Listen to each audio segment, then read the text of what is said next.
ज्योतिष रतन केंद्र चैनल पर हमारे आप सभी प्रिय दर्शक गणों का बहुत बहुत हार्दिक स्वागत और अभिनंदन। मेरे प्रिय साथियों, मैं हूं आचार्य पंडित सर्वदानंद शर्मा। मेरी ओर से भी हमारे आप सभी प्रिय दर्शक गणों को बहुत बहुत प्यार भरा नमस्कार। तो साथियों, आज की जो चर्चा है इस कार्यक्रम में ये हम गंगा दशहरे के विषय में करने वाले हैं आपके साथ। जी हां, कि गंगा दशहरा जो मनाया जाता है उसको किस तरीके से, किस विधि के साथ मनाना चाहिए और कितना ये महत्वपूर्ण होता है, इसका कितना महत्व होता है, ये सारी जानकारी गंगा दशहरे से संबंधित आज के इस वीडियो में हम आपको देने जा रहे हैं। तो आप शुरू से लेकर के अंत तक इस वीडियो को देखिए और जो भी महत्वपूर्ण जानकारी हम इस गंगा दशहरे से संबंधित आपको देने जा रहे हैं उसको आप ध्यानपूर्वक सुनिएगा। इससे आपको सभी को लाभ प्राप्त होगा। साथियों, गंगा दशहरा हिंदू कैलेंडर के अनुसार ज्येष्ठ माह के महीने में बढ़ते चंद्रमा यानी कि शुक्ल पक्ष के 10वें दिन दशमी तिथि को पड़ता है। तो यह आमतौर पर मई या जून के महीने में पड़ता है। 2026 में गंगा दशहरा सोमवार 25 मई 2026 को पड़ेगा। गंगा दशहरे को गंगा अवतरण भी कहा जाता है, जिसका अर्थ है गंगा का अवतरण।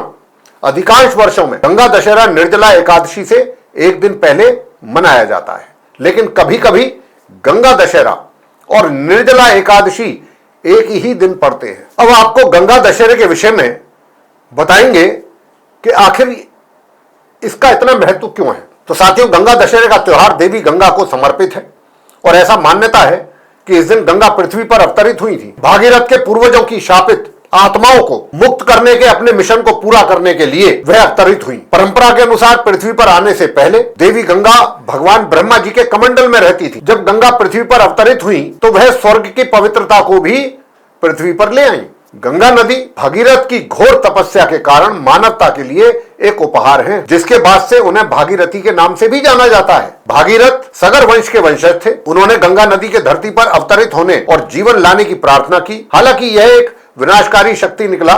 इसमें भगवान ब्रह्मा जी ने भगवान शिव को ताले में रखने के लिए कहा। परिणाम स्वरूप गंगा ने अपनी शक्ति खो दी और एक शांत जीवनदायी नदी बन गई। गंगा न केवल पवित्र नदी है बल्कि भारत का दिल भी है। भक्त बेहतर भाग्य के लिए इस नदी की पूजा करते हैं। गंगा दशहरा के दिन बहती नदी में शांति और अच्छाई लाने के लिए हजारों दीपक जलाए जाते हैं। हरिद्वार, प्रयाग और वाराणसी भारत में गंगा दशहरा के सबसे लोकप्रिय उत्सव स्थल है। यह बर्फ से ढके हिमालय में गंगोत्री से निकलती है। उत्तर प्रदेश, बिहार के गर्म मैदानों में बहती है और बंगाल की खाड़ी में मिलती है। गंगा नदी इलाहाबाद में सरस्वती और यमुना नदी से मिलती है। प्रयाग में इन नदियों का संगम भारत का सबसे पवित्र स्थान कहा जाता है। तो साथियों, दशहरा जो पर्व है ये 10 शुभ वैदिक गणनाओं का प्रतीक है, जो विचारों, कार्यों और वाणी से संबंधित 10 पापों को धोने के लिए गंगा की शक्ति को दर्शाता है। 10 वैदिक गणनाओं में ज्येष्ठ मास शुक्ल पक्ष 10वां दिन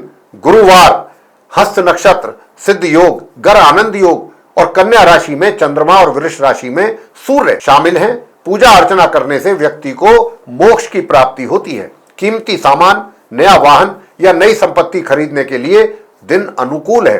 इस दिन गंगा में खड़े होकर गंगा स्तोत्र का पाठ करने से सभी पाप दूर हो जाते हैं। ऐसी भी मान्यता है कि इस दिन नदी में डुबकी लगाने से भक्त को शुद्धिकरण की स्थिति में लाया जा सकता है और उसके पास होने वाली किसी भी शारीरिक बीमारी को भी पूरी तरह से ठीक किया जा सकता है।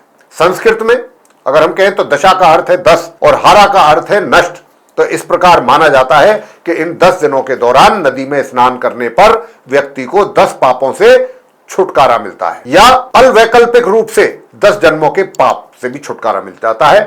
गंगा दशहरे पर व्यक्तिगत रुद्राभिषेकम पूजा करके स्वास्थ्य, धन और समृद्धि प्राप्त की जा सकती है। साथियों, गंगा दशहरे पर यमुना नदी की भी पूजा की जाती है और पतंगबाजी के कार्यक्रम आयोजित किए जाते हैं। कुछ स्थानों पर भक्त जो है वो मथुरा, वृंदावन, बटेश्वर जैसे स्थानों पर यमुना में एक पवित्र डुबकी लगाते हैं और तरबूज और ककड़ी का प्रसाद चढ़ाते हैं। वे लस्सी, शरबत और शिकंजी जैसे पेय बांटते हैं। तो आप अब किस बात का इंतजार कर रहे हैं? यह दशहरा जो है गंगा दशहरा, आप इस पर पूजा करके आपके आध्यात्मिक आनंद की यात्रा तय करें। तो साथियों, अधिकांश भक्त ध्यान और पवित्र स्नान के लिए प्रयाग, ऋषिकेश, वाराणसी और हरिद्वार जाया करते। लोग अपने पूर्वजों के लिए पितृ पूजा किया करते हैं। भक्त और पुजारी गोधूली के दौरान गंगा के तट पर आग की लपटों और फूलों से लदी पत्तों की नावों के साथ आरती करते हैं। गंगा की पूजा करते समय प्रत्येक व्यक्ति को 10 प्रकार के फूल, फल या पान के पत्ते जैसे प्रत्येक लेख के 10 होने चाहिए। स्नान करने के समय 10 डुबकी आपको जरूर लगानी चाहिए। अब हम आपको बताएंगे कि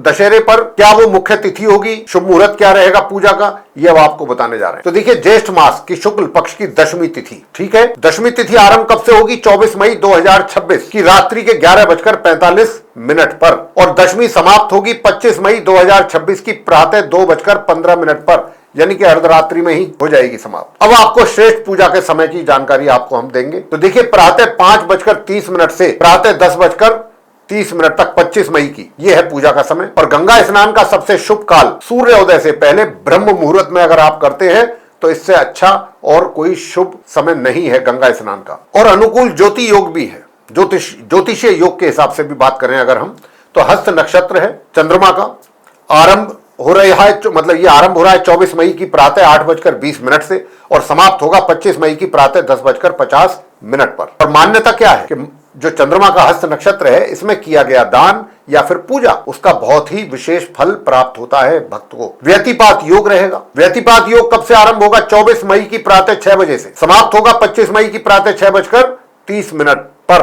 तो अब इसका महत्व क्या है? इस योग में धार्मिक कार्य करने से पुण्य की पूर्ण रूप से प्राप्ति होती है। तो साथियों, ये थी जानकारी, चर्चा गंगा दशहरे पर्व को लेकर के, और हम ये आशा करते हैं कि ये पूरी चर्चा आपको बेहद पसंद आएगी, क्योंकि बहुत ही महत्वपूर्ण जानकारी गंगा दशहरे को लेकर के आज जो हमने आपके समक्ष रखी है, इससे आप पूरी तरह से संतुष्ट होंगे। और अगर आपको ये चर्चा पसंद आई है तो आप हमारे वीडियो को लाइक करें, और अगर अभी आप हमारे चैनल पर भी नए हैं तो आप हमारे इस ज्योतिष रतन केंद्र चैनल को भी सब्सक्राइब जरूर कर लें और बेल आइकन भी प्रेस जरूर कर दें, क्योंकि आने वाले दिनों में जो भी हमारे द्वारा ज्योतिष के भिन्न भिन्न विषयों पर वीडियो तैयार होंगे, वे सब एक एक करके आप तक पहुंच सकेंगे और आप सब उनका लाभ ले सकेंगे, सभी वीडियोस का। तो साथियों, अधिक से अधिक मात्रा में इस गंगा दशहरे की जो जानकारी है, इस वीडियो के माध्यम से जो हमने आपको देने की कोशिश की है, इसको शेयर करें दूसरे लोगों के साथ, ताकि दूसरे लोग भी इस जानकारी का अच्छा लाभ ले सकें। तो साथियों, इसी के साथ